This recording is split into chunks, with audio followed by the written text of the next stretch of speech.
Muito bom dia a todos. Queria, em primeiro lugar, agradecer a todos que disponibilizaram-se em participar deste workshop, que é o workshop de reflexão em torno do sistema fiscal em Moçambique. Este workshop está a ser organizado pela Confederação das Associações Econômicas de Moçambique, através do Pelouro da Política Fiscal, Aduaneira e Comércio Internacional. E o mesmo decorre de um processo que, como sabem, está em curso de revisão do pacote fiscal, que é composto essencialmente por 3 instrumentos, designadamente o Código do IVA, o Código do Imposto sobre o Consumo Específico e a pauta aduaneira. Conforme consta do programa, teremos o centro deste evento, a apresentação do estudo sobre carga tributária em Moçambique. Este estudo será apresentado pelo diretor executivo da CTA, Dr. Eduardo Cini. Em seguida, teremos uma apresentação sobre processo administrativo. Esta apresentação será feita pelo Dr. Mauro Daúde, que é membro do Pelouro da Política Fiscal, Aduaneira e Comércio Internacional, ao que se seguirá a apresentação do tema sobre práticas de digitalização. Este tema será apresentado pelo Dr. Mussaji Kassam, que também é membro do Pelouro da Política Fiscal, Aduaneira e Comércio Internacional. É um programa relativamente curto.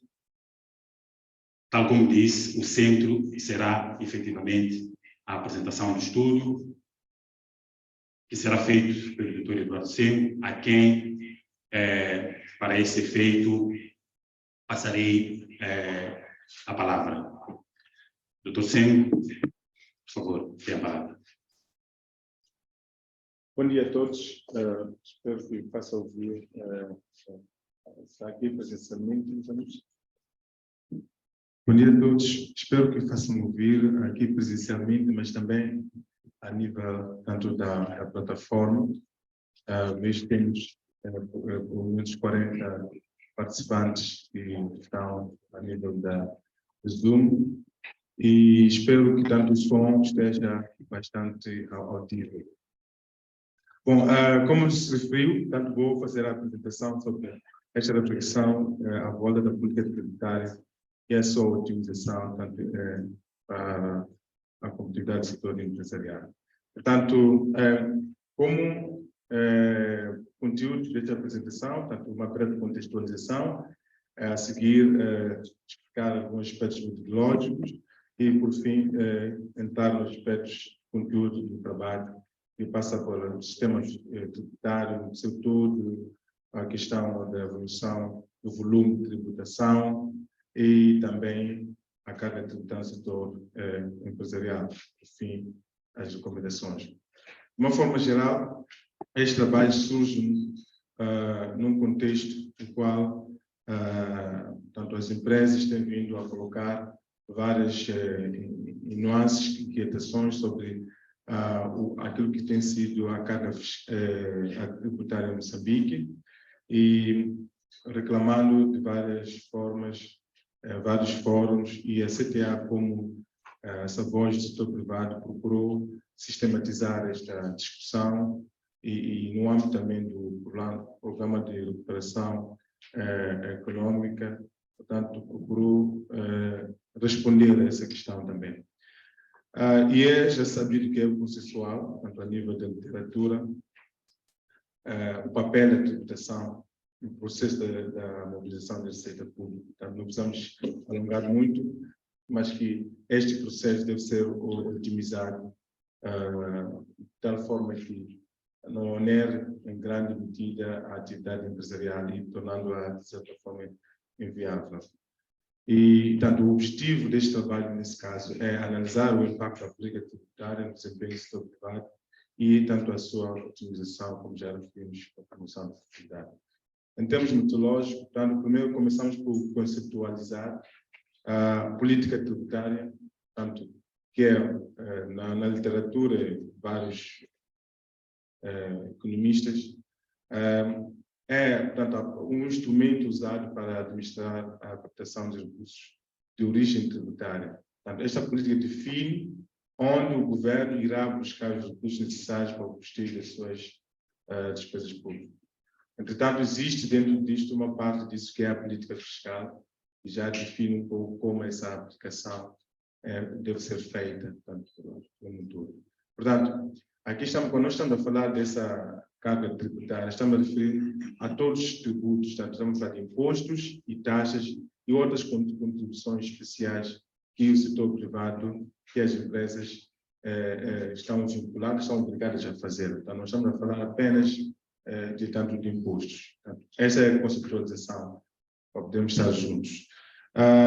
Em termos do próprio trabalho, primeiro fizemos mapear esses tributos, tanto impostos, taxas, contribuições, e para que possamos perceber quais são, o que é cada setor, uma empresa que opera na agricultura, o que é que deve, o que é que é obrigado a pagar, uma empresa que opera no setor de transporte, desde o nível central ao nível local.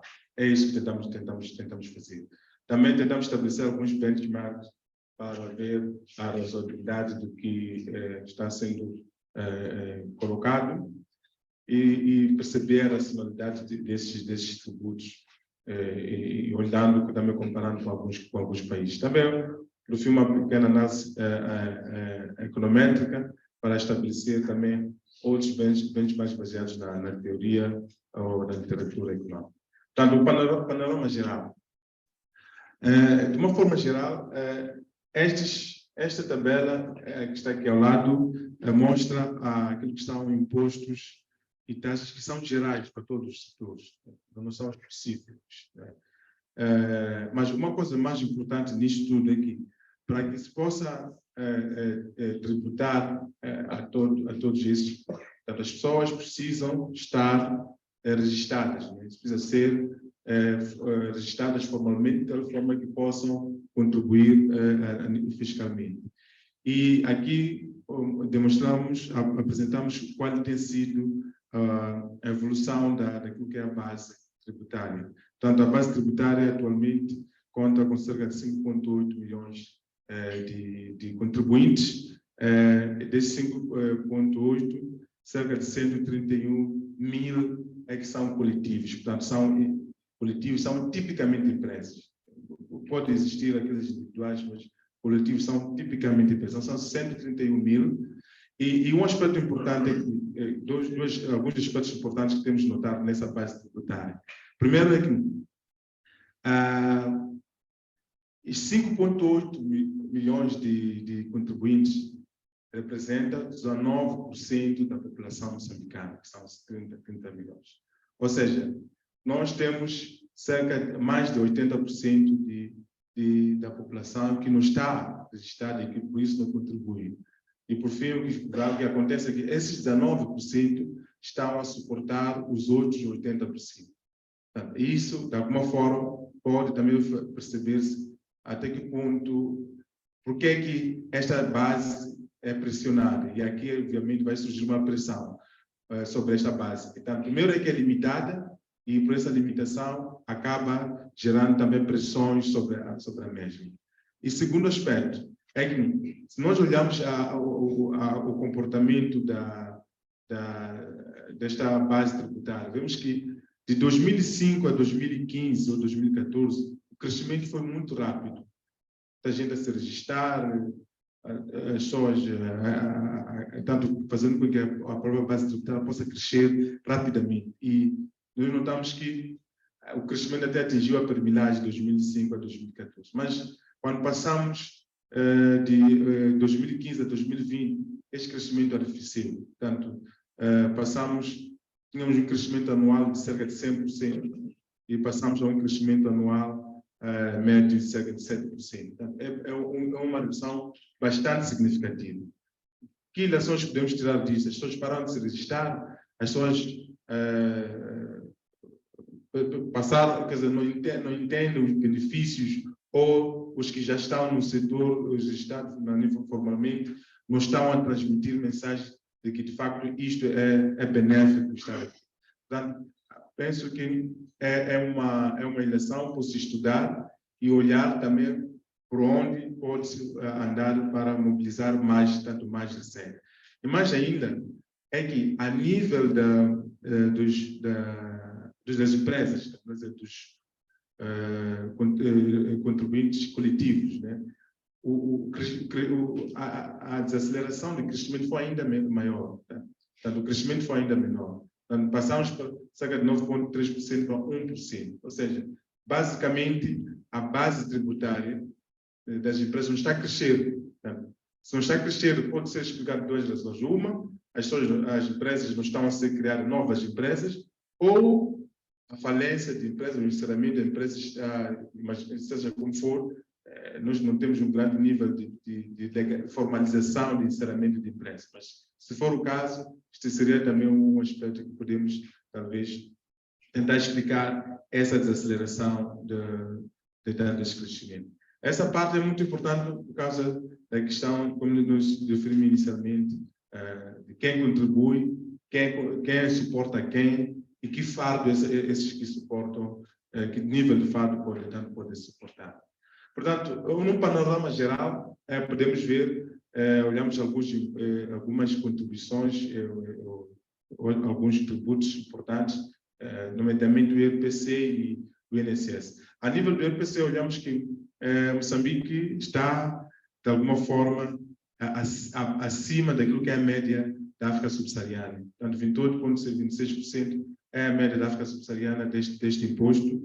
Portanto, Moçambique está acima disso. E mesmo a nível da região, Moçambique destaca-se com uma das taxas mais altas. Só não supera a Namíbia, portanto, de uma forma geral. E outro aspecto, por outro lado, olhamos que, sob o ponto de vista da contribuição à segurança social, Moçambique tem das taxas mais baixas.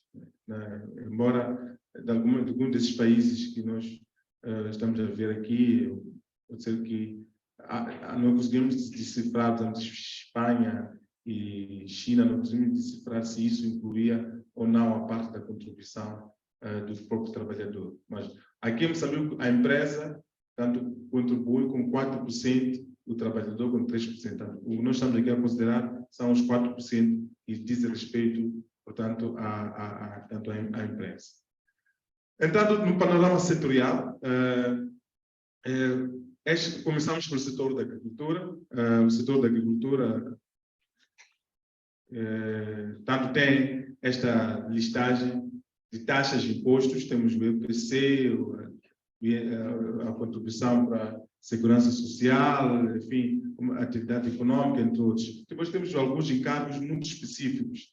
Podemos ver aqui taxa de autorização do uso de terra, que é paga 600 meticais por ano, taxa de Duarte, que paga-se por hectare, a taxa de irrigação também passa por hectare, no setor do caju tem uma taxa muito específica, enfim, todas essas taxas. O que nós tentamos perceber é o que essas taxas todas representam numa atividade empresarial tanto lucrativa. Então, um dos pressupostos é a definição do que é uma atividade comercial a nível da agricultura. Portanto, o Ministério da Agricultura define uma exploração de 10 hectares como sendo uma exploração comercial a partir de 10 hectares, enfim, então, uma exploração média como tal. Então, assumimos uma exploração média. Então, assumindo essa exploração média, assumindo também a produtividade média por hectare, usamos um produto aqui, no caso do milho, que a produtividade por hectare é 1,8, de queremos estimar o que isso representaria de receita estimada. Tanto como pode ver, estamos aqui, receita estimada 20,7 meticais por hectare. É o rendimento que um produtor comercial poderia poderia obter. Então, depois tentamos perceber os custos associados e outras obrigações associadas, particularmente essas questões tributárias. Nós vemos que, sob o ponto de vista, as estimativas que podem não ser acabadas, mas sob o ponto de vista de custo de produção, podia aqui representar por hectare 13.000,7 meticais. Né? E depois temos um grupo das taxas que são pagas, são devidas, né, tanto nesse setor, taxas do AD e tudo por hectare. Tanto, como referi anteriormente, é tudo por hectare. E também a contribuição à segurança social, tudo isto. Quando nós somamos tudo isto, verificamos que o total de taxas no hectare por ano podia representar 4.000 meticais por aí. Portanto, o que é que isto, de uma forma geral, significa? Para além de conhecer e saber quais são as taxas, que peso, que implicações tanto essas taxas têm, tanto nos rendimentos, na competitividade, tanto desse setor. Portanto, o primeiro aspecto para nós é que há sinais de que carga tributária de alguma forma elevada, tanto olhando para essas taxas. Porque agregando os impostos e taxas, temos uma estimativa de 25% do rendimento por hectare. Portanto, 25% do rendimento por hectare que um produtor comercial poderia ter, típico, 25% vai para responder à questão tributária. Aí nós estamos a falar ainda das questões do custo de produção, como aqui tanto podemos estimar. O outro aspecto é que as taxas apenas, né, tirando outros impostos, o setor da agricultura, infelizmente, em termos de impostos, muitos deles já foram retirados. Existem um procedimento ou outro que ainda implica alguns impostos, mas olhando só para as taxas representam 23% do custo de produção, tá? Como tal. Obviamente, podemos olhar sob o ponto de vista do pacote fiscal. O primeiro aspecto é que, bom, com a redução do IRPC, sem dúvida, isso terá impacto positivo sobre esta margem que este senhor produtor comercial poderá ter por hectare. Mas também há um outro revés aqui. Neste pacote fiscal, prevê-se a introdução do IVA no arrendamento de propriedades nas zonas rurais. E nós entendemos que isto poderá encarecer o custo do armazenamento, prejudicando as pequenas e médias explorações. Deve-se perceber que nas zonas rurais, tipicamente, as propriedades são usadas também para a comercialização agrícola, para o armazenamento de produtos agrícolas, tudo isso. E hoje o IVA que está sendo revisto prevê que estas propriedades passarão a pagar IVA. E passando a pagar IVA, sem dúvida, vai ser transmitido nessa estrutura tanto do custo. E esse pagamento do IVA não tem direito à dedução. E por isso não vai, tanto esse IVA suportado não vai poder ser tanto reembolsado, segundo a proposta aqui. Vamos ver o que vai sair. A nossa proposta foi aqui que não deveria isto passar. Ainda eu acho que eu recuei. A nível da indústria. A nível da indústria, tem uma série de impostos e taxas também que aqui tentamos listar, sem perder muito tempo a explicar cada uma. Todas elas, algumas são gerais, algumas são tanto muito específicas, tanto do setor. O que é que tentamos aqui perceber o que é que essas taxas representam como uma exploração típica. Portanto, usamos a exploração típica que o Greenpeace desenha e fomos junto aos industriais perceber quais são as obrigações associadas. De uma forma geral, o que nós percebemos é que na decomposição da estimativa daquilo que um industrial tem que contribuir, apenas 59,4%, portanto, cerca de 60%, é que vai para a autoridade tributária, portanto, para os impostos centrais. Os restantes vão para entidades locais. Portanto, qual é a importância deste número? É que quem conduz a política tributária, da mesma forma como estávamos lá atrás a ver na agricultura, quem conduz a política, ou supostamente devia fazer, é o Ministério da Economia e Finanças, através da autoridade tributária, que impõe, introduz impostos, faz divisões, tudo isto. Mas provavelmente está a olhar para estes 59% que está a cobrar junto do operador. Não está a olhar para os restantes tributos ou obrigações que esta empresa tem com as outras entidades, tanto locais, enfim, municipais, tanto setoriais também como tal. E essas obrigações é quase 40% daquilo que ele tem que contribuir tanto junto do Estado. Portanto, são significativas. Nós estamos a falar de 5%, 10%. Ou seja, quando nós vamos fazer uma política tributária, temos que ter em conta que toda a lista ou o volume integral que este operador tem que pagar junto das entidades estatais, seja elas centrais ou, então, elas, como se diz, locais. Porque, no fim do dia, nós ficamos concentrados num valor específico. Aqui na estimativa, por exemplo, pensar que não, esta empresa paga 3.300 meticais, não é? Mas, na verdade, tem outros valores que tem que contribuir, imposto predial, segurança social e outras taxas de atividade econômica, disso, entre outros aspectos. A nível dos transportes, temos mais ou menos a mesma situação, mas com alguma diferença. O primeiro aspecto tem a ver com uma espécie de duplicação de taxas. Existe nesse setor o imposto sobre veículos, tanto que como está aqui tanto atestado, mas esse setor também paga uma outra taxa que chama taxa de circulação. Portanto, o imposto sobre veículos, na sua essência, na sua definição, é para o uso usufruto dos bens públicos, enfim, circulação, tudo digital. Entretanto, depois vem-se instituir pelas entidades locais taxa de circulação, que praticamente é o que se paga, é o que é o devido quando se paga o imposto sobre veículos. Portanto, a questão é a seguinte: qual é a necessidade de duplicação aqui? Por que tem que se pagar um? E ainda aqui nós estamos a falar que paga-se adicionalmente a taxas de parqueamento, enfim, todas essas coisas.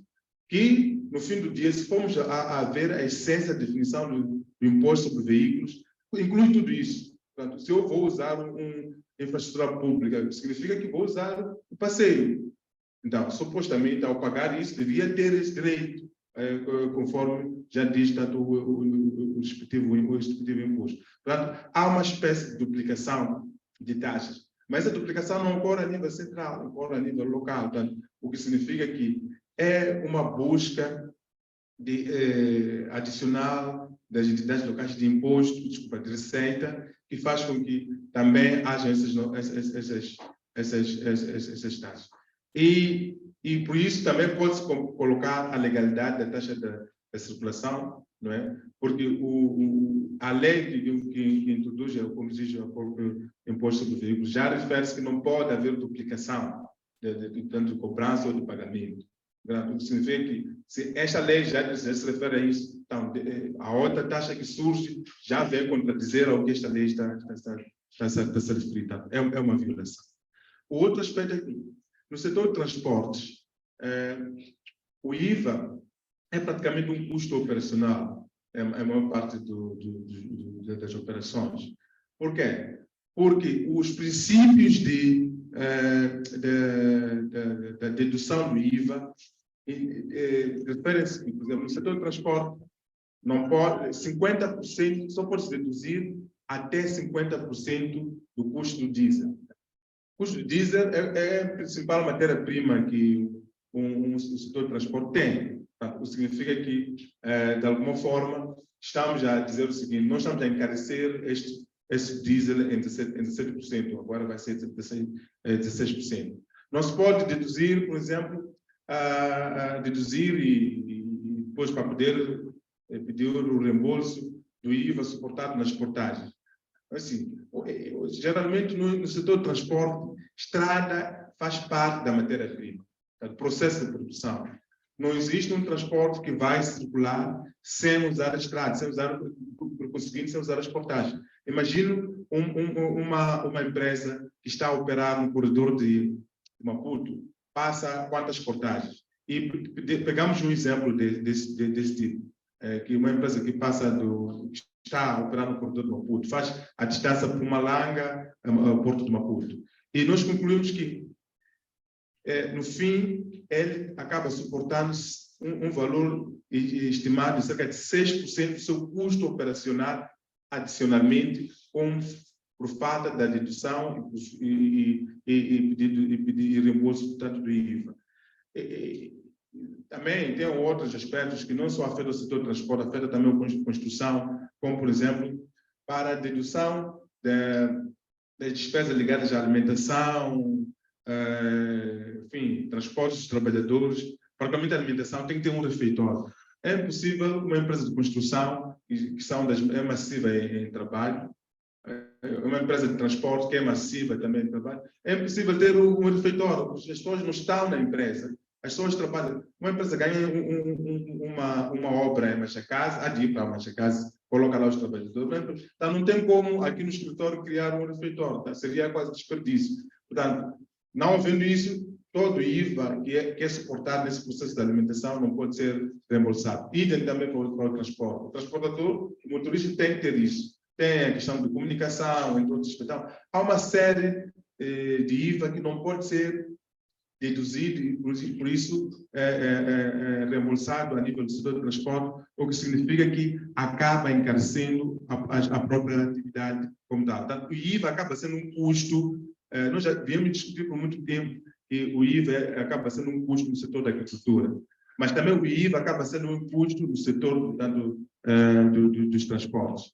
Nós, no caso da agricultura, eu não mencionei isso, mas há um aspecto que colocamos como proposta, que é para reduzir esse aspecto, garantir alguma flexibilidade. Muitas vezes, as grandes empresas de comercialização, não, de produção, aquelas que processam, lidam-se com o setor familiar, compram os seus produtos ou fazem fomento, enfim. Mas muitas vezes, para comprar esses produtos, como aqueles pequenos produtores, às vezes não estão registrados, têm uma certa documentação, tem esse problema da ligação aí com o IVA. Então, e mesmo porque tem um problema de suporte, criação do arquivo, tudo isso. Nós achamos que optar pela autofaturação, tanto que é a inversão do sujeito passivo, onde esta empresa que tem toda a contabilidade organizada, tem todo o arquivo organizado, pode, vamos dizer, de certa forma, reter e canalizar o IVA. Poderia ajudar, de alguma forma, a flexibilizar as transações, portanto, nesse setor. Então, isto é uma das questões que nós colocamos e achamos que, aqui, nos voltando para o setor do transporte, era necessário rever-se os princípios de dedução do IVA no setor do transporte, e não só no setor da construção, e também olhar-se para a questão, como diz, da legalidade, da existência. Por que existem duas taxas ao mesmo tempo? Há um outro aspecto que não mencionei. Podem ver, aqui tem uma licença de transporte nacional, tanto que é válida por 3 anos, paga-se uma taxa. Licença de transporte internacional, que é válida por 3 anos, paga-se também uma taxa. E tem um permit de transporte internacional, que paga-se trimestralmente. Aqui é preciso notar que, quando um operador quer fazer um transporte internacional, não é? Tem que ter a licença de transporte internacional. Mas essa licença de transporte internacional não é suficiente. Seguidamente, deve obter a licença, o permit de transporte internacional. E tudo isso ocorre na mesma entidade, que é o Ministério do Transporte e Comunicação. Ocorre lá e paga naquele mesmo sítio. Ou seja, a questão é a seguinte: se o Ministério do Transporte emite uma licença de transporte internacional, por que é que ainda quer emitir um ou outro que é permite de transporte internacional? Ou elimina a licença de transporte internacional e mantém o permit, ou elimina quer dizer, não faz sentido a coexistência das duas. Se for exigência dos nossos vizinhos, então temos que acordar qual é desses porque um deles depende de nós, tanto que imagino, aqui no caso, é a licença de transporte internacional. O permite os sul-africanos, no caso da África do Sul, ou que é os zimbabueanos, devem exigir. Então, vamos manter e retiramos outros, porque o que de facto garante a operação no transporte internacional é o permite de transporte internacional, que se paga trimestralmente, aliás, que é até mais caro. E considerações sobre a carga tributária. Um dos aspectos essenciais que nós olhamos na questão da carga tributária em Moçambique é que, como estivemos aqui a referirmos, é o elevado volume que resulta não só devido aos impostos, mas também a coexistência de uma tributação local que não tem em conta o que a nível central é tributado. E vice-versa, o nível central também não tem em conta o que a nível local é tributado. O que nós vemos aqui, segundo, por exemplo, o que dizia o Doing Business, é que a nossa carga tributária estava em 36,1%, tanto total.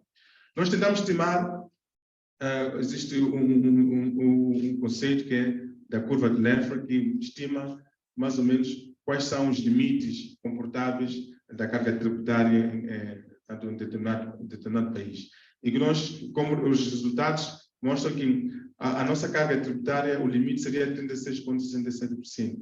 Ou seja, nós comparamos aquilo que já é referenciado como carga tributária no Doing Business, nós diríamos que estaríamos a 0,57 pontos pontos percentuais para atingir o limite máximo. Portanto, estamos quase mesmo no limite, no limiar daquilo que é a carga tributária. E tudo isto parece teórico, mas depois explica uma série de aspectos. Explica o que é que acontece com a aporte da base tributária, qual é o comportamento da base tributária, como é que as pessoas se comportam do ponto de vista das suas obrigações.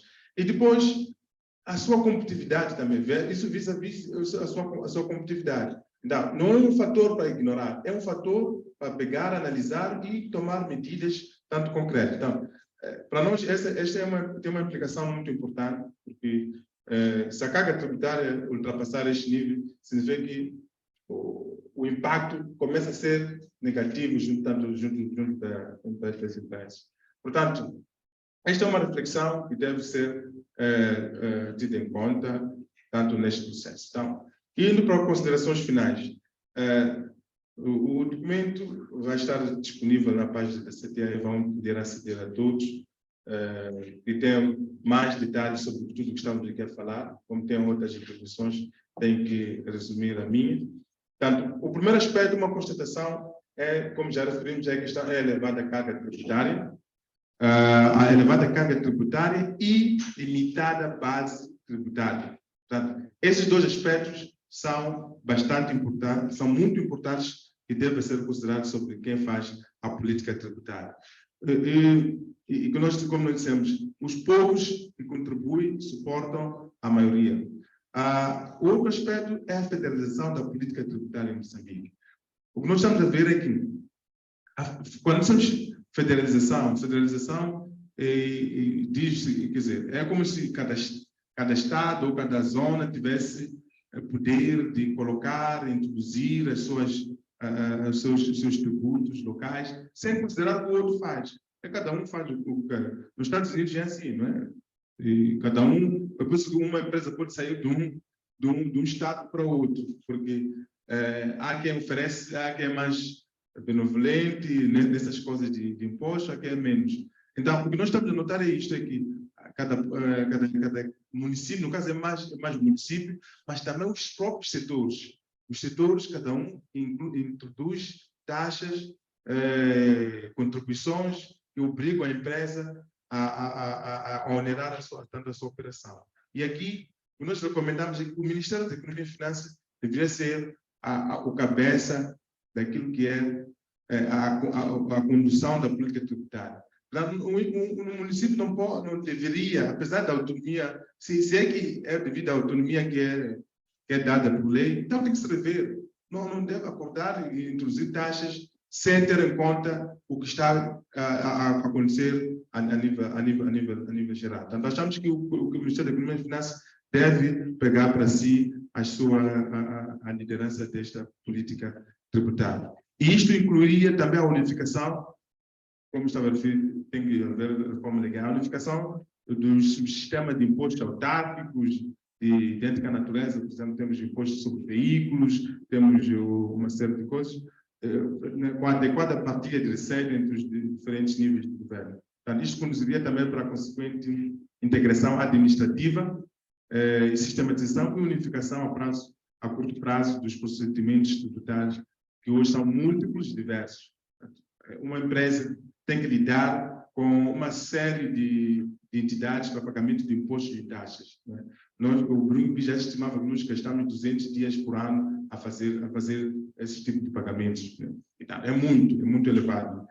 E o outro aspecto é a revisão dos princípios de dedução de IVA, como já me referi sobre este aspecto, não só para o setor de transporte, mas também para o setor de construção. É preciso olhar para a questão do conceito da autofaturação nas taxações agrícolas para permitir flexibilidade na relação entre grandes empresas e pequenos produtores.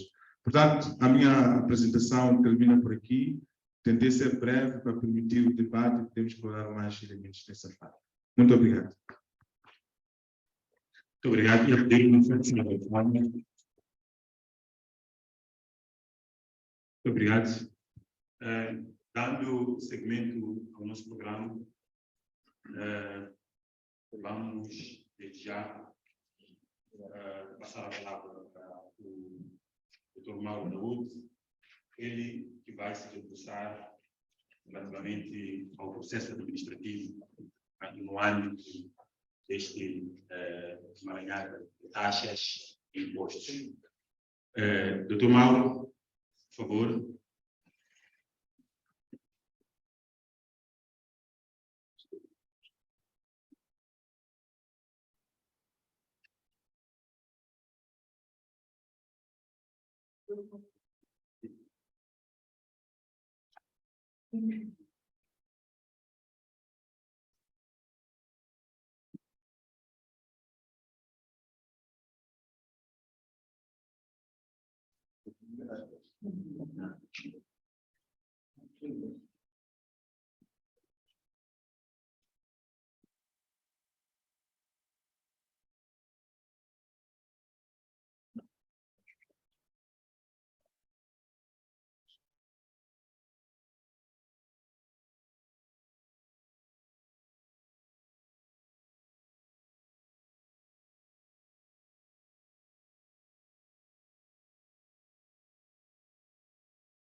Bom dia.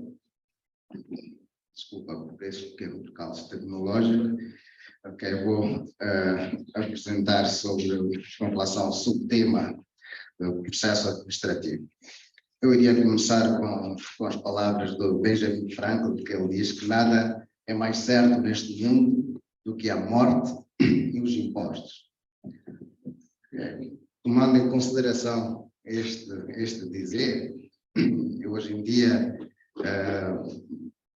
torna-se de alguma forma mais efetivo quando nós olhamos para a proposta recente, né, da alteração legislativa no que concerne ao IVA, aqui uma proposta de introdução, por exemplo, no IVA nos serviços funerários. Então, vem dar aqui a razão ao que este homem há muito, muito tempo dizia. Com relação ao subtema que eu vou aqui apresentar, processo administrativo, na verdade, este poderá ser olhado ou abordado em várias vertentes. Nós o que nós vamos fazer aqui é cingirmos aos impostos internos e nacionais, e também, obviamente, que isto encontra-se versado na Lei 15/2002, de 26 de junho, que é a nossa lei de bases do sistema tributário da República de Moçambique. É nesta lei onde nós encontramos os procedimentos administrativos tributários, né, onde encontramos aquilo que são as fases do imposto, a questão da extinção da dívida tributária, a cobrança, bem como os aspectos relacionados com as garantias do sujeito passivo.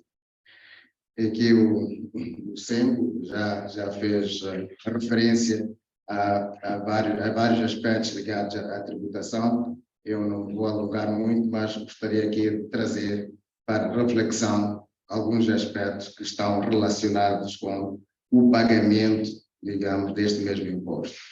É certo que isto do setor privado pode testemunhar, a administração tributária de uns anos para cá tem estado a implementar o projeto de tributação e através do portal do contribuinte é possível, digamos, efetuar a liquidação, ou seja, a autodeclaração de alguns impostos. Sabemos sim que há alguns constrangimentos neste processo, mas tenhamos fé que o processo vai melhorar.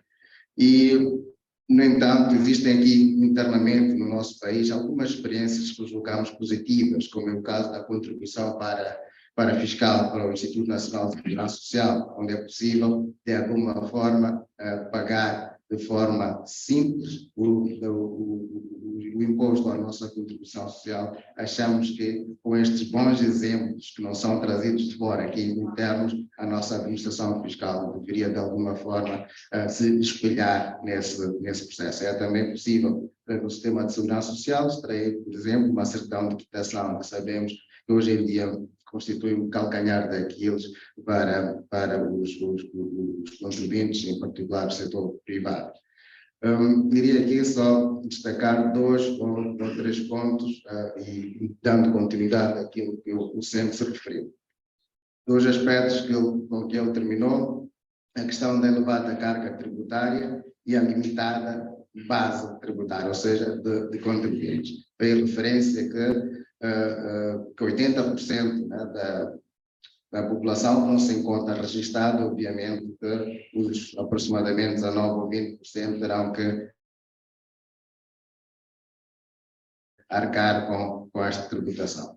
E sendo assim, podíamos perguntar como é que estes 80% de alguma forma contribuem para o Estado. Aqui chamamos a atenção a alguns aspectos que eu irei fazer aqui referência. Primeiro, tem a ver com o fato de, dos 80%, quando se relacionam, digamos assim, com a sua atividade econômica, com as empresas registradas, há aqui 2 ou 3 aspectos que, de alguma forma, irão, a meu ver, encarecer este percentual da carga tributária. Provavelmente já estaremos acima dos tais 36%, que é o limite máximo que foi a referência ao SEMCO. Por exemplo, temos a questão aqui da retenção na fonte. O que é isto de retenção na fonte? Todos nós sabemos, sobre os nossos salários, há uma parte destinada ao pagamento dos impostos nacionais ou para contribuição para fiscal, para a segurança social. No entanto, por exemplo, deu aqui o exemplo do setor agrícola, a proposta de alteração legislativa, como todos nós sabemos, com relação ao IRPC, existe aqui a redução da taxa de retenção na fonte salvo erro de 20% para 10% nos juros cobrados para este setor. No entanto, se um agricultor familiar, um pequeno agricultor, quiser comercializar o seu milho, a sua soja, o seu feijão, a um ente registrado, a um ente privado registrado, aqui o Código de IRPS estabelece uma retenção na fonte de 20%. Ou seja, são estas particularidades que a nossa legislação, de algum modo, se descuida, se descura destes pequenos, grandes aspectos. E, muitas das vezes, é esse ente privado que tem que suportar este imposto de 20%. Vamos imaginar, temos 100 meticais, se eu vou vender 10 quilos de milho, uma exportação que equivale a 100, em termos rigorosos, eu só deveria entregar ao agricultor 80 e 20 meticais entregar ao Estado. Mas o pequeno agricultor vai pensar que de alguma forma está a ser, entre aspas, defraudado. O que vai acontecer é que este privado vai ter que suportar este imposto. E ao suportar este imposto, como todos nós sabemos, há aqui uma sujeição a um imposto extra, que são os tais 32%, que não vai ser aceito como um gasto fiscal. Okay? E para além disso, temos outras questões, depois vamos apresentar mais adiante, que o Dr. Centro já avançou, como as medidas visando, digamos, combater este cenário. Com relação ao processo administrativo do imposto, uma coisa que temos escrito na nossa legislação, outras questões são questões práticas, do dia a dia. Está legislado, por exemplo, o reembolso do IVA deve ser efetuado até um mês, né, se o processo estiver devidamente constituído. Mas, na prática, sabemos que há empresas que esperam o reembolso de impostos há 1, 2, 3, 4, 5, até mais anos. Ou seja, às vezes não é uma questão de lei, é uma questão do procedimento administrativo. Como é que a autoridade tributária, na sua relação com os contribuintes, se deve posicionar. Hoje podemos trazer aqui as questões de falta de fundos e outras razões. No entanto, a lei diz uma coisa, mas na prática estamos a fazer outra. E aqui 2 ou 3 aspectos mesmo para terminar. Nós dizemos muitas vezes que nominalmente a taxa de imposto é de 32%, mas temos uma série de gastos, né, que para efeitos fiscais não são dedutíveis. O que é que isto significa? Ainda que o privado, a empresa, o empresário registre na sua contabilidade determinados gastos, no final do ano estes serão desconsiderados, porque a lei assim estabelece. Um exemplo muito simples, que muitos empresários têm estado a falar, é encargo com viaturas ligeiras ou mistas, cujo preço da aquisição é até 800 mil. A depreciação fiscal é aceita até 800 mil, mas sabemos que existem carros com preços muito superiores a este, mas o seu gasto não é aceito. As despesas com combustíveis e por aí em diante. Ou seja, a carga fiscal nominalmente sim pode ser 32%, mas a efetiva, muito provavelmente, dependendo do setor em que o empresário está a operar, poderá ser superior. Aqui, por exemplo, na agricultura, temos aqui com a questão da tributação autónoma, o senhor falou de documento de suporte à despesa. Este pequeno agricultor não registrado, obviamente vai pretender vender a esta grande empresa, vamos chamar aqui de um polo fiscal. Também existem polos industriais, podia ser um polo fiscal, podia ser este grande agricultor ou farm a poder registrar estas empresas. Como acontece, por exemplo, no INSS, é possível hoje aqui, ou tenho o número de contribuinte da Segurança Social, depois vou lá apresentar a documentação. Provavelmente seja aqui uma das formas para tentarmos expandir esta base tributária e a questão da inversão do sujeito passivo, o que é que significa que, em vez de ser o pequeno agricultor a pagar, precisa ter aqui taxas reduzidas para este pequeno agricultor, onde este grande farmeiro vai pagar por conta deste mesmo empresário. Estas são práticas que são transversais a todos os setores. Olhamos para o setor hoteleiro. Onde é que ele vai comprar o peixe? Vai deixar de comprar o peixe, o camarão, ao pescador que está a sair do mar para ir digamos, para um supermercado. Ou seja, nestas reformas legislativas temos que sim olhar para a questão dos impostos, aumento dos impostos, mas também temos que olhar para a realidade do país. Como dizia há uns anos atrás, o Ibrahim é como se estivéssemos nos Rolls Royce a andar nas nossas estradas. Você tem uma legislação hiper sofisticada, mas, no entanto, não se adequa àquela que é a realidade do nosso país. Então, é importante nós olharmos quando fazemos as reformas e também nesse processo administrativo.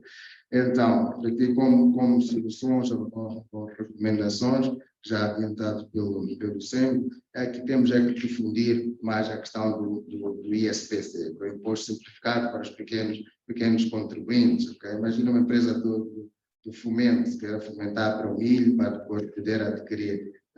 O pequeno agricultor, ao vender este mesmo milho, não terá como do ponto de vista fiscal, emitir um documento de suporte. Então, se ele tiver um limite, se ele estiver inscrito neste regime, se ele de alguma forma sentir-se compensado em estar registrado, então penalizaremos menos as empresas que estão registradas com a questão da tributação autónoma por falta de documento de suporte da despesa, né? A questão da inversão do sujeito passivo, a questão do ISPC, que é importante. Também nós aqui alargamos a base tributável. Então, estas são somente algumas reflexões, como dizia Ana Novaes, no mundo sobrecarregado de imagens, ler, refletir e, sobretudo, amadurecer a sabedoria. Muito obrigado. Muito obrigado, Dr. Mauro Daoud.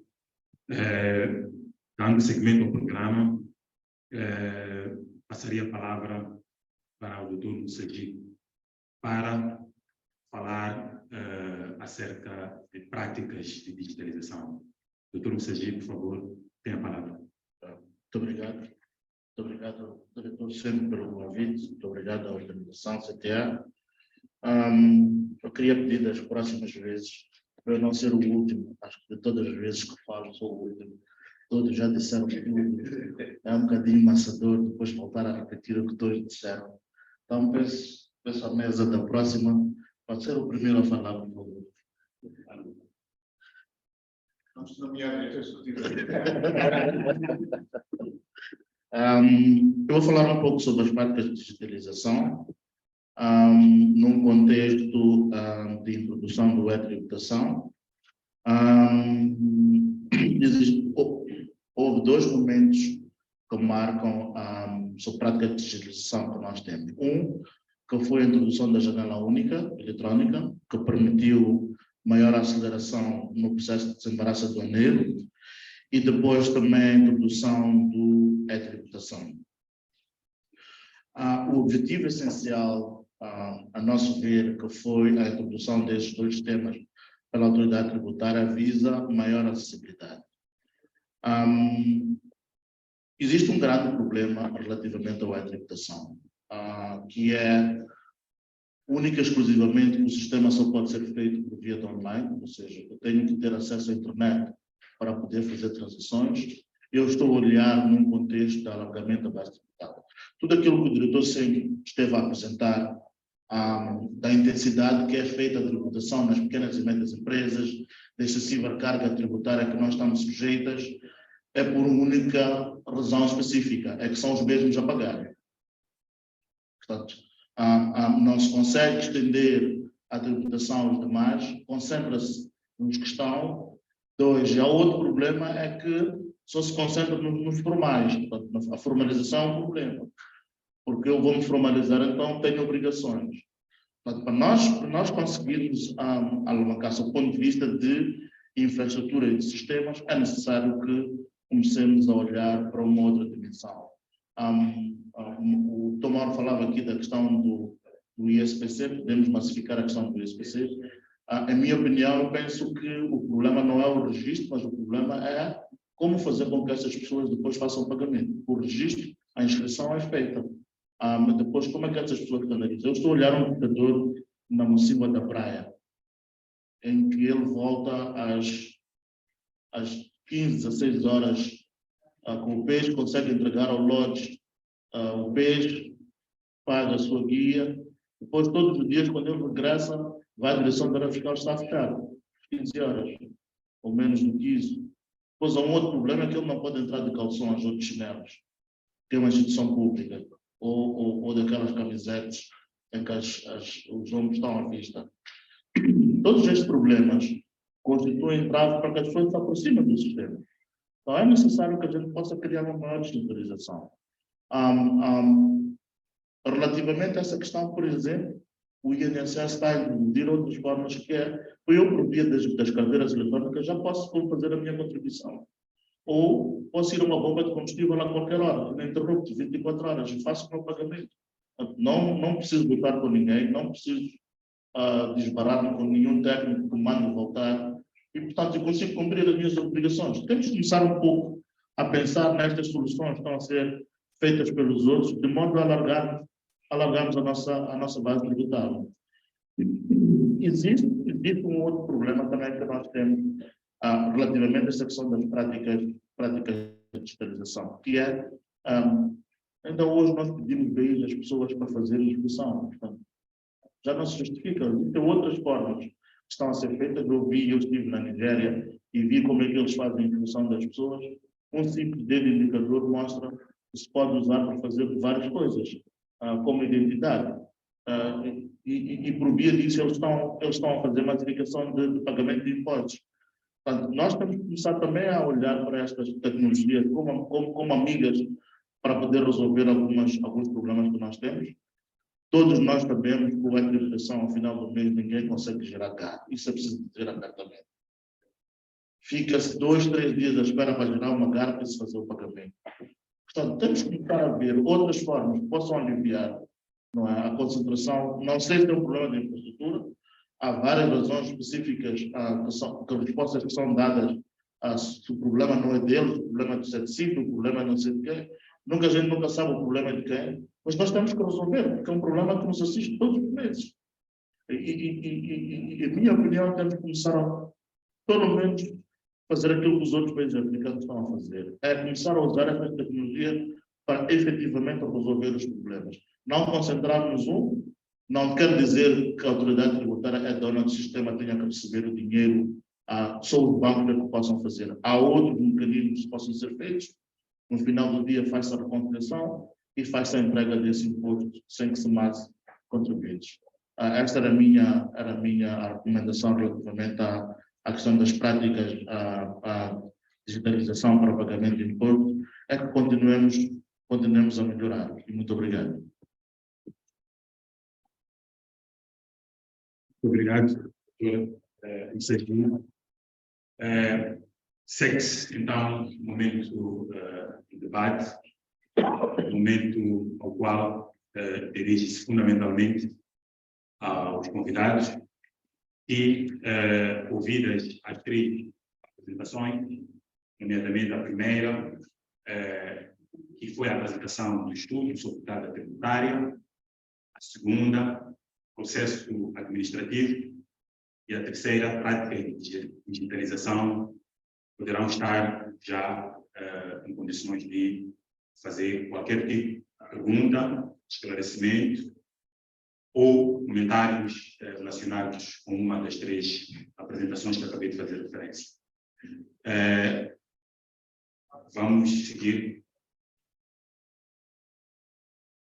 Este momento, íamos esquecer, é extensivo aos participantes que estão na plataforma e também, tendo tido a oportunidade de ouvir todas as apresentações, querendo, também poderão fazer questões relacionadas ou comentários também relacionados.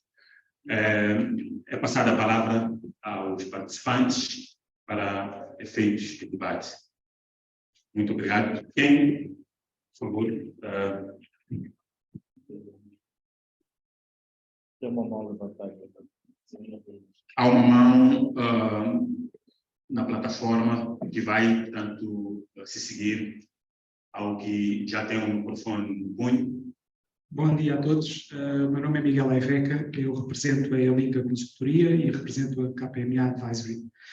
De um lado, para explicar, a Elinga Consultoria é membro da OCAM, em Moçambique desde 2002, e a KPMA Advisory é uma empresa dedicada ao encaminhamento de negócios e estabelecimento de negócios em Moçambique.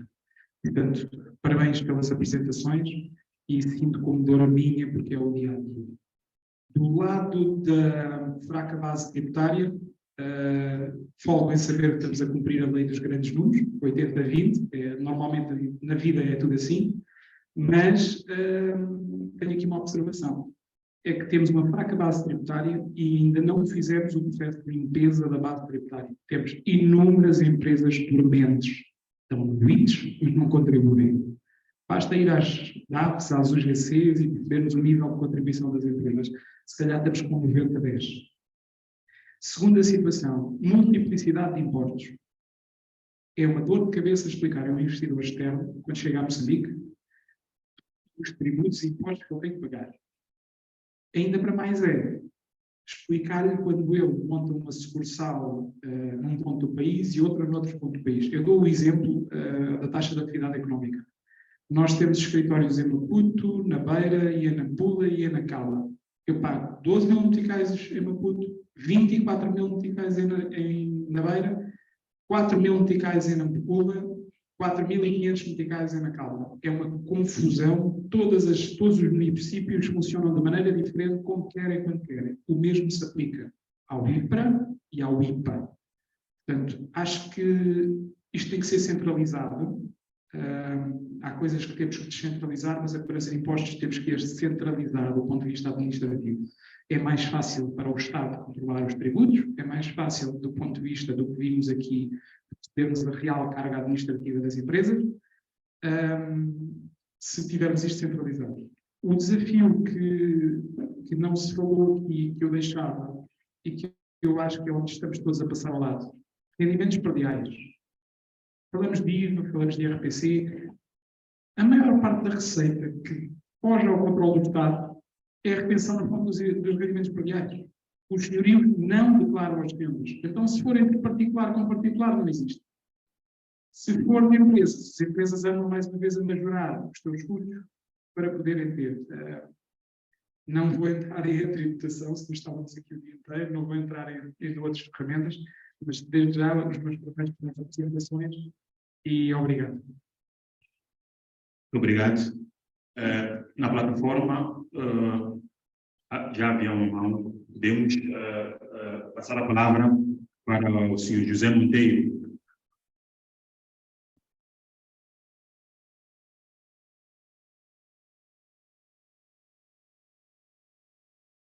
Senhor José Monteiro, na plataforma, enquanto vai se preparando o senhor Hugo Gomes.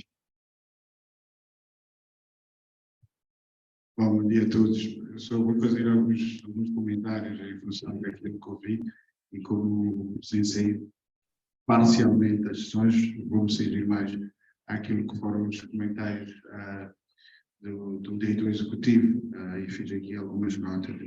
O primeiro ponto que me chamou a minha atenção o facto de não tinha conhecimento, portanto, até por aqui é interessante, já aprendi nesta sessão, que desde há um tempo, até 2015, anualmente tínhamos 100% de novos indivíduos, de novas entidades coletivas ou individuais a inscreverem-se ou a terem um NUIT ou fazerem parte desta tal massa. E que de 2015 a 2020, esta parte, esse incremento anual tem sido apenas 7%. Uau. Achei essa realidade interessante e acho que era importante tentarmos perceber as razões, quais serão as motivações. E confesso que uma das coisas que me vem à cabeça é: será que as pessoas sentem os impactos positivos, os benefícios de efetivamente fazerem parte do jogo dos formais, de cumprirem rigorosamente com as suas obrigações legais e fiscais? Pronto, eu disse, era apenas um comentário. Outro tem a ver com esta questão da duplicação de impostos e taxas, algo que nós, no nosso setor, vivenciamos muito. Pronto, a nossa atividade é essencialmente manufatura, distribuição de cervejas, naturalmente isso é comercialização. E anualmente, a cada município, a cada província em que a gente entra para deixar lá o produto, só vivenciamos uma escalada de novas taxas e faz com que esta operação, ou que a nossa operação, seja cada ano cada vez mais onerosa. Os nossos custos operacionais, devido às taxas municipais, o tal imposto de circulação, é algo abismal. Depois, pronto, a carga tributária é quase no limite. Também achei interessante, até porque ontem, conjuntamente com outros parceiros, nós lançamos esta campanha para a mitigação do comércio ilícito. E uma das coisas que advertíamos a todos os operadores é que efetivamente cumprissem com as suas obrigações fiscais. Se a carga tributária está no limite, muitos deles vão dizer: eu só sou lucrativo, eu só consigo ser sustentável e prosperar fugindo ao jogo legal. Esta é uma reflexão que efetivamente tem que ser feita e aqui à mesa, eventualmente, com quem faz a tal política tributária. E, eventualmente, o meu último comentário, porque falavas também da economia e das finanças, hoje eu estou mais do que certo que estes são duas realidades que têm que estar separadas. O Ministério da Economia e Finanças é uma mescla que não funciona na nossa realidade. Eventualmente precisamos, sim, de finanças, para olhar para aquilo que é tributação, arrecadação fiscal, mas no Ministério efetivamente da Economia, para ser um contrapeso e conseguir ajudar as empresas efetivamente a prosperarem. Pronto, estes seriam os meus comentários, os meus contributos. Muito obrigado. Muito obrigado. Vamos insistir na plataforma com o senhor José Monteiro. Não sei se consegue nos ouvir.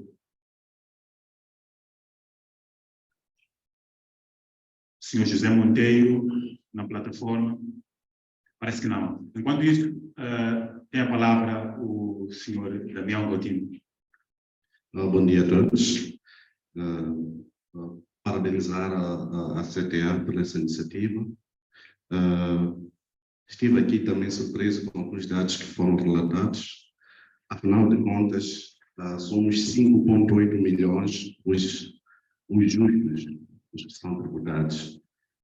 Mas existe muita gente a fazer negócios, existe muita gente a prosperar até, e que não tem tido essa regência. Eu queria falar de uma experiência que assisti no Brasil, que eu entendi como sendo uma solução para o aumento da base de contribuintes. Eles têm definido programas microempreendedores, empreendedores, e têm, através destes, atribuído alguns pacotes de ajuda, pacotes esses que podem ser relativos à formação, contabilidade, organização empresarial, e só isso já tem feito com que muita gente aproxime aos órgãos legais para poderem formalizar as suas empresas e, com isso, passarem a pagar os seus impostos. Então, acredito que é uma iniciativa que pode ter um impacto positivo, porque nossos contribuintes aqui, ou nós, os moçambicanos, na maior parte, não percebemos os benefícios de estarmos legalmente formalizados. Então, se nós tivermos organismos que atribuem determinados pacotes, determinados incentivos, que podem até não ser financeiros, mas serem de capacitação, creio eu que alguns tantos negociantes, tantos empreendedores possam aproximar e, com isso, alargarmos a nossa base. Essa era a minha contribuição. Muito obrigado. O Farouk Osmani, por favor, tem a palavra. Muito obrigado. Eu queria saudar também os parabéns interessados a todas as apresentações e também os que já contribuíram, que o fizeram muito bem. Eu há muito tempo que venho falar dessa necessidade de combatermos o mercado informal. E lembro-me de ter dito isso na CTA há cerca de 10 anos e toda a gente olhou-me com uma certa estranheza. Mas, de facto, é necessário combatermos. Isto por uma questão mesmo de economia, questão de princípios. Nós não podemos ter um Estado que só 20% das pessoas é que cumprem com as regras. Significa que o mercado informal é um Estado dentro de outro Estado e um Estado maior. Como nós o que eu pretendo perceber é como nós vamos fazer o alargamento dessa base. De facto, uma das contribuições que foi aqui dada, eu também subscrevo completamente, é a separação do Ministério das Finanças e da Economia, porque o facto do governo estar preocupado com as questões financeiras faz com que as questões de reflexão económica não aconteçam para se fazer as mudanças necessárias.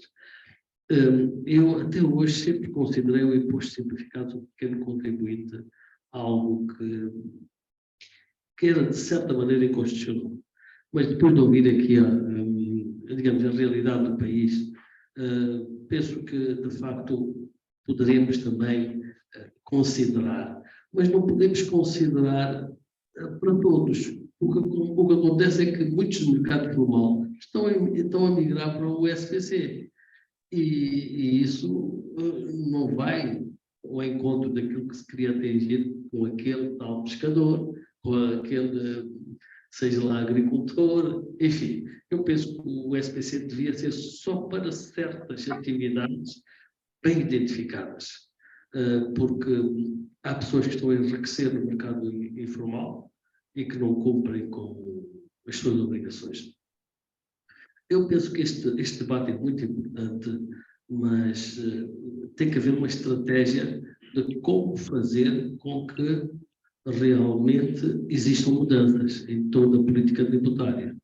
E eu acho que isso é um trabalho de casa que temos que fazer, nomeadamente que nessa estratégia se inclua também metas para que a cada ano nós verifiquemos que essa base 2080 vai diminuindo. Eu lembro ainda há pouco tempo, há uns anos, que a Grécia, com 40 e pouco por cento de mercado informal, era considerado um Estado quase que inviável, com 40%. Então, nós com 80% temos que nos preocupar com isso. Eu penso que essa extensão deve-se estender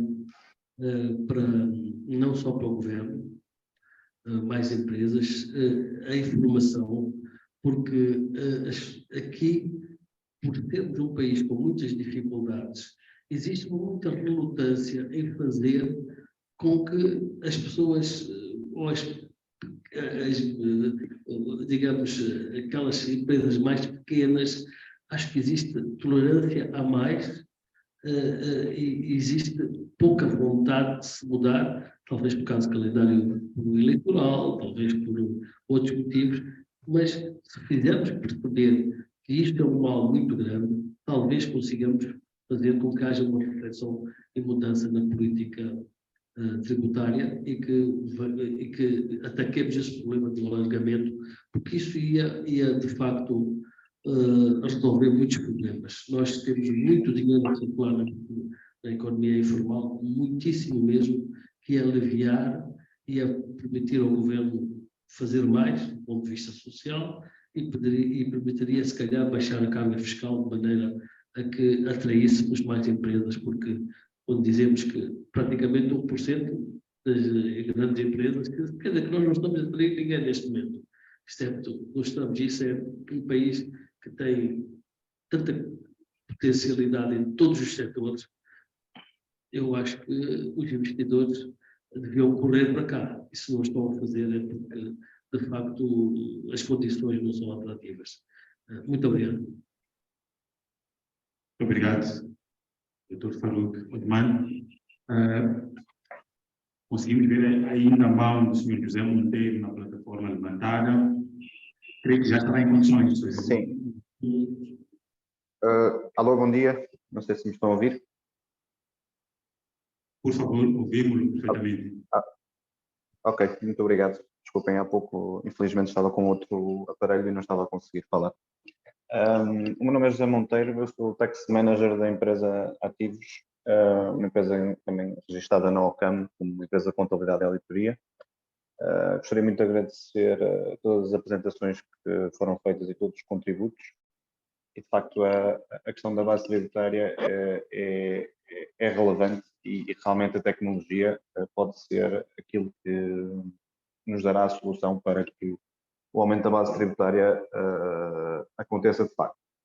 Agora, eu estou e incluir tanto os informais dentro da economia formal. Eu, no entanto, a minha questão é sobretudo para os formais, ou seja, as pessoas que já estão a cumprir os seus impostos todos os meses e todos os anos. Nós vimos que existe uma multiplicidade de plataformas eletrónicas para o pagamento de impostos. Temos o INSS com a sua plataforma, depois as finanças surgiram com a e-declaração e que, na minha opinião, estava a funcionar muito bem, pelo menos na ótica do utilizador, na ótica dos sujeitos passivos. Entretanto, cria-se uma nova plataforma, um portal de contribuinte que, infelizmente, está cheio de problemas e temos tido, infelizmente, muitos problemas com os nossos clientes para efetuar esses pagamentos. E a minha questão, desculpem estar-me a alongar um pouco, no fundo é a seguinte, relativamente à e-declaração, todos os impostos pagos através desta plataforma, verificou-se muitas vezes que não foi feita a sincronização desta informação com o sistema central das finanças, levando muitas vezes a que processos de notas de reembolso do IVA, certidões de quitação, uma série de elementos não fossem atribuídos ou não fossem concedidos por falta desta coordenação. Eu vejo que existiu a migração do IVA e do SPC do e-declaração para o portal de contribuinte. Vejo que, se calhar, no futuro, também o IRPC e também o IRPS deixarão de ser utilizados no e-declaração. Que cenário é que nós teremos daqui a 2 ou 3 anos, se, por acaso, a política das finanças for, efetivamente, desativar o portal do e-declaração, não tendo havido esta sincronização dos impostos e, desta forma, não existindo o registro efetivo e a prova do pagamento destes impostos, sem ser com as referências que estão no portal ou então nos bancos. Não sei se alguém tem este mesmo problema ou se alguém já pensou nisto, mas eu, pelo menos na minha empresa, estou extremamente preocupado com isso e já ordenei, portanto, aos contabilistas para fazerem um copy-paste de todas as referências que existem no portal do e-declaração, para ficar com um backup do nosso lado, para um dia mais tarde, se for necessário, apresentar junto das finanças para a obtenção dos tais documentos de quitação, notas de reembolso do IVA, etc. Não sei se alguém tem uma outra opinião ou se alguém tem algum input que me esteja a falhar aqui, mas gostaria de ouvir a opinião do vosso lado. Muito obrigado mais uma vez e votos de continuação do meu trabalho. Obrigado. O engenheiro Fidel, pede a palavra. Bom dia. Queria parabenizar todas as apresentações aqui. Muito práticas e muito elucidativas. Na apresentação que foi aqui do senhor diretor executivo, entende-se, aqui me ocorre a questão de só 20% contribuem. Agora, esses 20%, olhando para aquilo que é as empresas formais, sejam elas grandes ou pequenas, médias, micro, pronto, foi difícil aqui entender se os 20% é nas empresas formais, em relação às empresas registradas formais. Se entra aqui o setor informal, penso que o setor formal talvez não haja registro daquilo que é a população de informal. Aqui eu entendo que, mesmo assim, com 20%, vimos agora, por exemplo, parou agora a contribuição dos parceiros programáticos para dívidas ocultas, então a economia moçambicana teve que ser suportada só por 20%. Então, isto dá-nos a entender que se houvesse mais, se massificasse a tributação e subir esta taxa dos 20% para uma maior, então penso que o nosso país poderia se sustentar sem precisar de doações, de se endividar. Aqui então se vê a importância de se massificar essa tributação e talvez essa digitalização, principalmente as práticas de digitação, seria uma boa opção. Mas, por exemplo, no que foi dito aqui, na última apresentação, os exemplos da Nigéria e outros países, penso que o Ruanda também está muito. O Ruanda é um dos países que está muito adiantado nas tecnologias de informação. Agora, só que lá também existe uma cultura, existe também cada formação, quase todos jovens, todo nível, eles têm informação, até em questões de internet. A internet está em todos os espaços públicos, nos jardins, nos parques, em todo lugar, tem ali, quer dizer, Wi-Fi, só tem estudantes nos jardins, onde quer que esteja, e eles têm é uma cultura. Agora, no nosso país ainda temos uma grande população iletrada. Então, haveria aqui necessidade também de, não sei como seria a parte da educação, de formação, e tinha que se massificar primeiro a formação para o uso das tecnologias. E como se faria também daqueles que nem sequer têm um aparelho, por exemplo. Agora, falando nessa massificação, questão de haveriam postos, como disse, os postos em que o pescador por exemplo, tem um horário em que ele pode estar no mar e quando volta as instituições públicas já estão fechadas. Então, poderia talvez, digamos assim, procurar colocar pontos, digamos, nas bombas de combustíveis, estão há 24 horas abertas, que ele poderia ir lá. Mas tinha que haver, digamos, talvez, tinha que haver um operador para ajudar aqueles que não sabem nem sequer chegar lá e digitar ou fazer alguma operação eletrônica. Então, dessa forma tinha que ser. Mas, agora, houve uma altura atrás que o SPC, houve muita divulgação do próprio Ministério de Finanças sobre o SPC, todo lugar, na rádio, na televisão e tudo, e havia muitos informais a aderir. Mas depois isso foi descontinuado. Então, acho que, por mais que, pronto, não se resolvesse, referendo aqui a intervenção do Sr. Presidente do Conselho Fiscal, o Dr. Faruque, claro que não iria resolver, o SPC não iria resolver tudo, tinha que se ver quais são as áreas que talvez fazer uma estratificação, áreas que seria o SPC.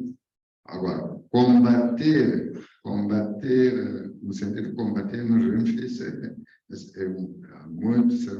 algo muito complicado. Um exemplo, por exemplo, do município de Maputo tentou combater os informais aí na rua. Foi por algumas semanas, ficou tudo limpo, mas eles voltaram com toda a capacidade que tem o município de Maputo. Agora, vejamos outros municípios em todo o país para combater. Eu acho que o que tem que se fazer mesmo é tentar trabalhar com imigrar, né? Juntar para imigrar tudo o que são setores informais. Podia-se partir pelo SPC, mas com muita divulgação e divulgação daquilo que são os benefícios que se tem em pagar os impostos. Porque muita gente nem sabe, acha que paga imposto, está a perder, e depois, pronto, entra criticando o governo, que não faz, o Estado não faz nada. Mas esses que não contribuem, mas reclamam daquilo que o Estado não faz. Obrigado. Muito obrigado, engenheiro Fidel. Íamos passar a palavra na plataforma, tem a mão levantada, o Evaristo Madim, por favor. Muito bom dia, é um prazer estar convosco. Penso que estamos num tema super interessante, apesar de que já vamos com atraso, não é? Porque as principais decisões relativamente à reforma fiscal já foram feitas nesses últimos dias e, portanto, tudo o que a gente disser aqui, enfim, tem algum valor, mas já não nos ajuda para os tempos mais próximos. É assim, o nosso país tem um problema que nós conhecemos todos, que é o problema do déficit fiscal. Ou seja, a coleta de impostos é sempre inferior em relação à despesa pública. Esse é que é o problema essencial. E por que é que isto acontece? Acontece porque a atividade econômica e a coleta de impostos é baixa no nosso país. Como é que se pode reverter isto? Reverter isto significa aumentar a atividade econômica. Significa alargar a base tributária, ter muito mais gente a pagar impostos. Só assim é que nós podemos resolver isto. Mas o nosso Estado pensa sempre de uma forma diferente. O nosso Estado pensa que a melhor maneira de resolver isso é carregar ainda mais os impostos. Ou seja, ter taxas mais elevadas para que as poucas pessoas que pagam imposto possam pagar e ser suficiente para cobrir as necessidades do país. Para mim, isto é um erro. O que devia acontecer é aumentar a atividade econômica. Vamos lá ver. Nós, nas empresas, quando queremos aumentar volumes de negócios, turnovers e tal, o que a gente não pensa, normalmente, não é aumentar preços. Não é com o aumento do preço que a gente consegue aumentar o nível da atividade na empresa. O que a gente tem que fazer, muitas vezes até diminuir o preço e alargar o mercado. Ou seja, chegar a outras fileiras de mercado.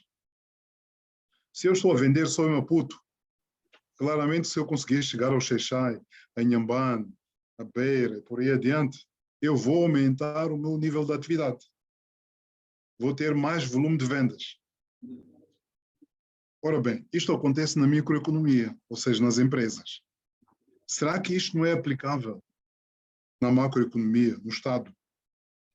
O Estado dizer assim, eu vou diminuir os preços, ou seja, os impostos, e alargar a base de tributação, ter muito mais gente a pagar. Acho que não é segredo para ninguém, somos todos empresários. No fim de cada ano, todos nós fazemos exercício para ver, não é? Que martelagem podemos fazer por causa do IRPC. É esse o problema. Mas se eu tivesse taxas, tipo 10%, 15%, certamente que ninguém teria necessidade de fazer isso. Ninguém teria necessidade, todos estaríamos em condições de fechar as contas limpinhas e declarar, pagar, ponto final. E eu acredito, se formos muitos a fazer isso, certamente que a quantidade de imposto que o Estado vai arrecadar vai ser também largamente superior do que a atual. Então, eu não sei como podemos fazer, porque já falamos disso muitas vezes, vários fóruns, com o Estado, com finanças, mas acho que ninguém entende isto. O que se entende é que a única forma que há para aumentar a receita fiscal é efetivamente aumentar o imposto, não é? Agora estávamos a falar da redução do IVA de 17 para 16. Nós sempre pensávamos que tinha que ser muito mais. Mas mesmo assim, a forma que o Estado encontrou é de, ok, reduzir 1%, mas depois eliminar várias isenções e criar outros IVAs. Não é? IVA da educação, que é uma coisa incrível, na minha opinião. IVA na saúde, que é uma coisa terrível. Então, este é que é o nosso problema, na minha opinião. Como é que nós, setor privado, podemos conseguir fazer entender essa gente que os países que têm sucesso em termos de redução do déficit fiscal não é pelo aumento dos impostos, é pela redução e pelo aumento do investimento e da atividade econômica. Um país com menos impostos é mais atrativo para os investidores. E, por conseguinte, nós podemos ter muito mais produção no país. Agora, isto tem que começar de algum ponto. O país tem que dizer, é a partir deste ano, é a partir do próximo, que vamos entrar no IVA de 13%, 14%, entrar no IRPC de 15%, entrar no não sei quê, não sei quantos. Esta é a minha opinião. Obrigado. Muito obrigado, Evaristo Tomadino. Dando seguimento a um comentário que está aqui no chat, que culmina com uma questão. Este comentário é feito pelo senhor Ananias Rosário, portanto, ele que é representante da empresa MT Solution, que encontra-se sediada em Nampula, no distrito de Malema. Ele começa por parabenizar, tanto pelas apresentações, e depois faz uma colocação mais específica, portanto, a CTA, e quer saber, tanto se a CTA tem um plano que visa reverter a situação da duplicação de impostos e taxas. Portanto, esta é a questão essencialmente colocada pelo senhor Ananias Rosário, tal como disse, representante da empresa MT Solution. Nós vimos, a nível da plataforma, mãos levantadas, e aqui para os que estão a participar presencialmente também. Sendo assim, talvez passaríamos para um outro momento do nosso programa, que é, no caso, o momento dos comentários estes, tanto que deverão ser feitos pelos painelistas em reação às questões e comentários acabados de fazer pelos participantes. Para o efeito, ia passar a palavra designadamente para o Dr. Mauro da UT e, em seguida, para o Dr. Mussaji Kassam, e, por fim, ao diretor executivo, para efeitos de comentários face às questões e comentários colocados pelos participantes. Muito obrigado.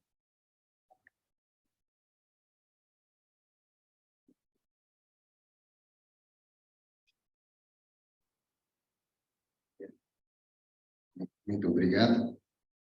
Acho que os comentários por aqui feitos são todos valiosos. Talvez eu pudesse contribuir com relação a um ou dois comentários relativo ao ISPC. Como foi dito, a implementação deste imposto simplificado foi, no seu início, muito divulgado, e aqui uma das sugestões foi, de alguma forma, segmentado, ou seja, que a lei fosse de alguma forma clara quanto aos setores que deveriam registrar para este regime. No entanto, o imposto por si só já estratifica, ou seja, os empresários, os contribuintes que tenham um volume de negócios igual ou inferior a 2.500.000 meticais ano é que se podem se inscrever, regra geral, neste imposto. Se nós olharmos para a proposta, né, do CTA nos diversos documentos, se propunha, devido à facilidade com relação à administração do próprio imposto, ou seja, naquilo que é o processo administrativo do imposto, as fases deste imposto, e não só o pagamento, como também as questões contabilísticas, de alguma forma facilitam. Por isso que no seu momento inicial houve muita aderência. Então, o que nós estamos a dizer, havendo aderência, regra geral, estamos aqui a falar de empresários todos honestos, são empresários com volume de negócio inferior a 2.500.000. Então, segundo o que a lei estabelece, tal requisito de qualidade, poder-se assim inscrever neste regime. No entanto, o que acontece nas áreas fiscais, eles por si só, ou seja, sem nenhuma legislação, decidiram unilateralmente inscrever determinadas atividades económicas e outras eles simplesmente não aceitam. Acham que, sei lá, se eu coloco lá consultor, dificilmente conseguirei inscrever-me em SPC. Mas se eu colocar um guarda-livros ou contabilista, pode ser que eles aceitem. Ou seja, unilateralmente temos estado a acompanhar situações destas. E acho que foram contribuições riquíssimas, e talvez aqui com relação ao Sr. Evaristo. Na verdade, acho que o CTA, acho que todos nós tivemos a oportunidade de contribuir com as nossas propostas ou emendas à proposta legislativa, refiro ao IVA, ao ICE, o IRPC, acho que estivemos juntos na 5ª Comissão da Assembleia da República, eles fizeram menção do documento que a CTA submeteu. Agora, se tomarem ou não em consideração, acho que são outras questões. Mas acho que no documento que foi partilhado, tem lá algumas recomendações com relação ao que o setor privado pretendia que a legislação se espera que seja privada, publicada de graça. Acho que com relação à duplicação de taxas, à dupla tributação sobre o mesmo fato, sobre o mesmo sujeito passivo, acho que esta é uma questão que eu acho que os colegas juristas do órgão vão ajudar, porque isto não pode em momento nenhum acontecer. Talvez tenhamos que, se necessário, enfrentar uma via judicial, quiçá. Muito obrigado. Muito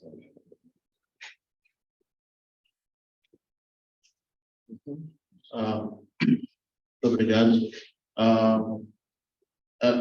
Relativamente à questão que foi colocada pelo Sr. José Monteiro, dizer que tomamos nota, iremos fazer chegar ao Presidente do Pelouro esta proposta de sincronização, e depois, se puder, depois deixar o seu contato para a posterior resposta a esta solicitação, agradecíamos que fizesse chegar aqui aos nossos colegas da CTA, mas nós vamos levar essa questão ao Presidente do Pelouro e vamos apresentar esta sugestão. E relativamente à parte das práticas de digitalização, pronto, acho que nós todos estamos convictos de que temos que continuar a melhorar, mas também é necessário fazer um investimento em infraestrutura. Ontem, quando eu falava sobre infraestrutura, alguém me perguntou o que era isso de infraestrutura, porque não percebia como é que a nível digital se pode ter infraestrutura. Portanto, refere-se a toda a componente destes sistemas, a armazenagem de dados, a ligação, a própria internet, que possamos melhorar para facilitar com que as pessoas possam facilmente aderir ao sistema. Muito obrigado. Obrigado, Dr. Messagi. Foram, na verdade, comentários e esclarecimentos em resposta ou em reação aos comentários feitos anteriormente e que, por aquilo que se verificou, focaram nos aspectos tanto que foram aqui levantados, sobretudo os aspectos ligados à questão da dupla tributação, a questão do processo administrativo e também a questão da prática de digitalização. Mas tem indicação de haver uma mão na plataforma. Não sei, Abílio. Bom dia. Bom dia. Por favor, tenha a palavra. Ok, meu nome é Mubaraka. Quero dar parabéns às apresentações. Eu queria reforçar o que o Dr. Sengo disse. Sabe, a CTA continuar a insistir, também pode ser uma vitória da CTA em relação à criação de um gabinete a nível do Ministério de Economia e Finanças que possa analisar e estudar estas taxas e taxinhas, porque da mesma forma como muitas das medidas que conseguimos dentro do PAE aprovado pelo governo foi uma vitória para o setor privado, porque o CTA andou a existir.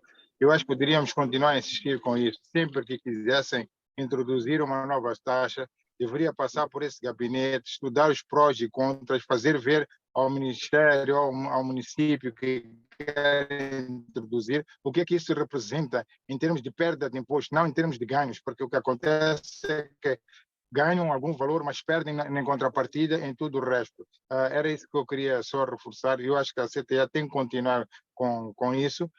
O Dr. Sengo falou da criação, nós já falamos num dos encontros com o primeiro-ministro do Panam, já se falou acerca disso, voltar a continuar a bater, de certeza que não vamos ter uma vitória. No dia que tivermos um gabinete que trate destas coisas de taxas e taxinhas, de certeza que vamos ter bem harmonizado, não cada um aplicar a sua taxa, e não vamos ter problemas, porque o que acontece agora é aquilo que estavam a dizer, retiram um sítio, colocam no outro sítio e não há controle, cada um faz o que desfaz. Sabemos que amanhã existe o município de Marraquém, se lá o presidente do município achar que quem passar para ENU vai ter que pagar, então isso não pode ser assim. Isso não é uma viva república e a CTA tem que insistir com isso. Nós temos que ter um sítio onde nós queixamos, não estamos contra os impostos, não estamos contra a coleta, mas temos que ter um sítio onde há um estudo e vejam o impacto antes de introduzir a taxa, seja lá que for. Muito obrigado. Muito obrigado, engenheiro Mubarak. Antes de passarmos a palavra para o diretor executivo da CTA, para efeitos de comentários e considerações finais, permitam que passe a palavra para a doutora Malaika, creio que está na plataforma. Seguramente ela terá um ou dois comentários a fazer acerca das questões aqui abordadas. Doutora Malaika, não sei se ouve.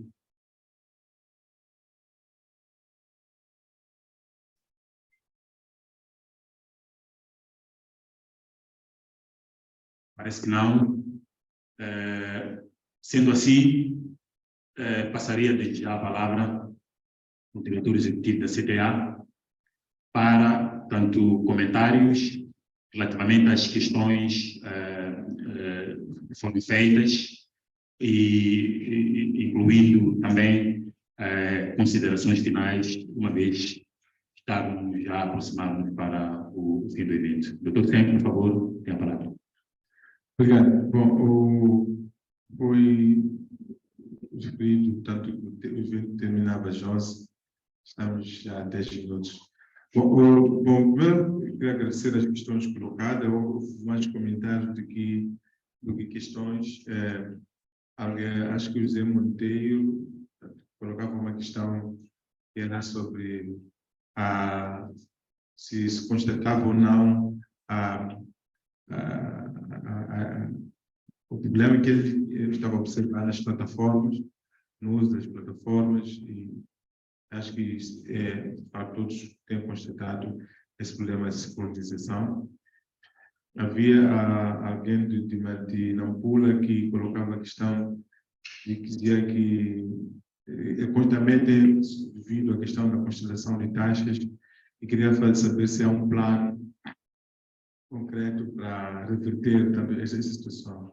Portanto, o plano começa por esse trabalho que estamos aqui a fazer, e neste momento era para discutir com o setor privado e ouvir o feedback sobre o mesmo, e para podermos sentar com o Ministério da Economia e Finanças, apresentar. Nós vamos, sem dúvida, apresentar este trabalho ao Ministério da Economia e Finanças para que possa ser interiorizado. Parte do que está aqui já foi apresentado nos trabalhos sobre o IVA, a cota aduaneira e o imposto de consumo específico. Está em discussão na Assembleia da República e, próxima semana, vai discutir já na especialidade. Portanto, o debate também vem envolto de alguma forma com isso. Então, penso que não tenho mais comentários, porque não vejo alguma pergunta concreta, seria isto. E talvez passar a palavra ao vice-presidente Luís Leite, que dá considerações sobre essa matéria, propriamente do seu setor, e considerações finais para a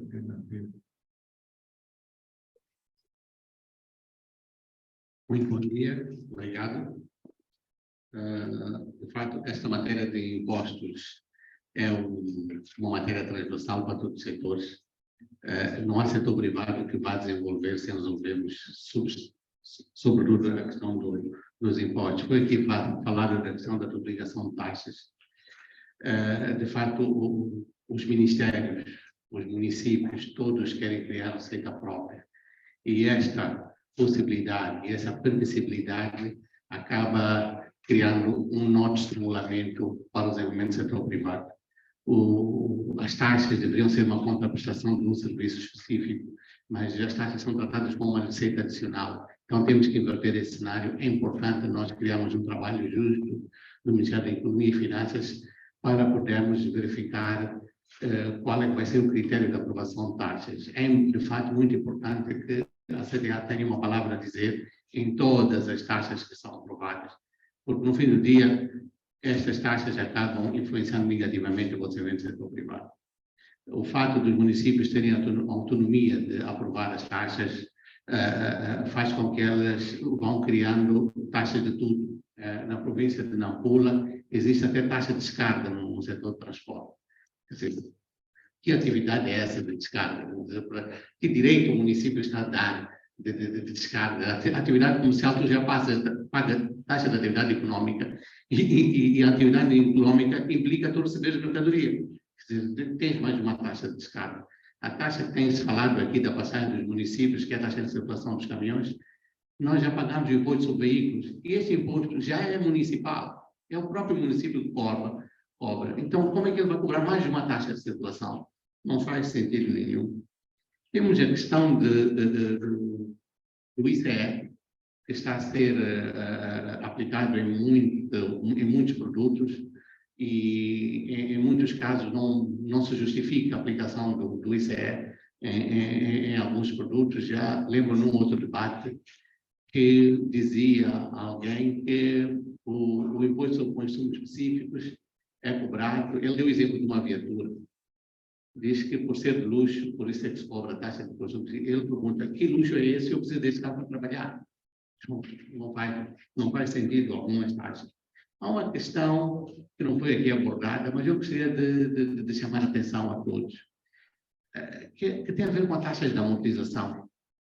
Nós fazemos investimentos em bens, em imóveis, equipamento na indústria, entre outros, e esse custo está sujeito a uma taxa de amortização, o que faz com que nós tenhamos que pagar mais impostos anualmente, dependendo do valor dessa taxa de amortização. Há um fator aqui muito importante, que inflaciona o custo deste investimento, que são os impostos. Nós somos um país importador por excelência. Quase todo o equipamento é importado e pagamos direitos de importação deste equipamento. Esse direito é um imposto. E nós, para amortizarmos esse imposto, temos que levar X tempo. Quer dizer, pagamos imposto sobre imposto.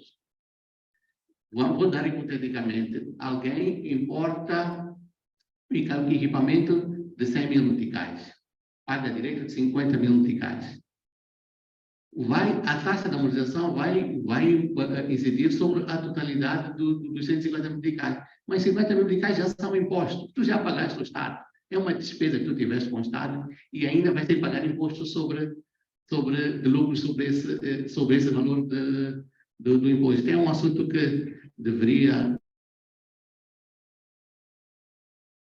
acaba criando um esforço de tesouraria ao setor privado. Outra questão que gostaria de abordar é a restrição de dedução do IVA, em muitos aspectos. Vou falar do setor do transporte de cargas, especificamente, que o diesel foi dedutível em 50%. O diesel é um dos maiores insumos de produção.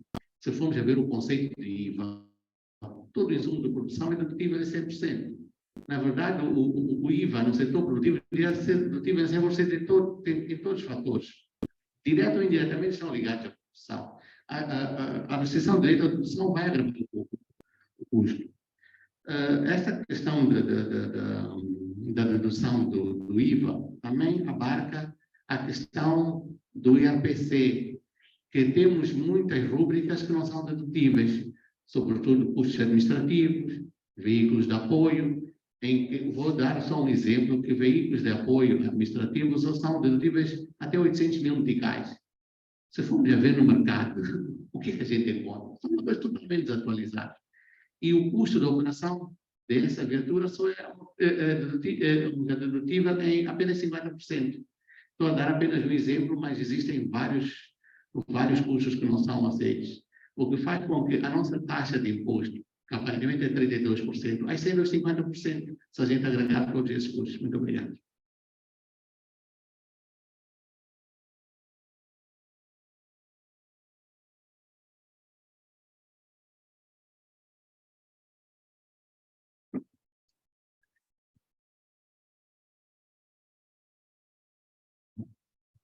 Bom, penso que chegamos ao fim com estas intervenções do vice-presidente da CTA e vamos encerrar por aqui. Queremos agradecer a presença de todos os que estiveram a nível da plataforma, participaram e colocaram questões e nos acompanharam até agora, e os que estiveram cá conosco. Tanto o passo subsequente finalizamos este relatório e vamos submetê-lo ao Ministério da Economia e Finanças para a consideração e, obviamente, vamos pedir a discussão aprofundada sobre isso. Muito obrigado e adoção do motivo.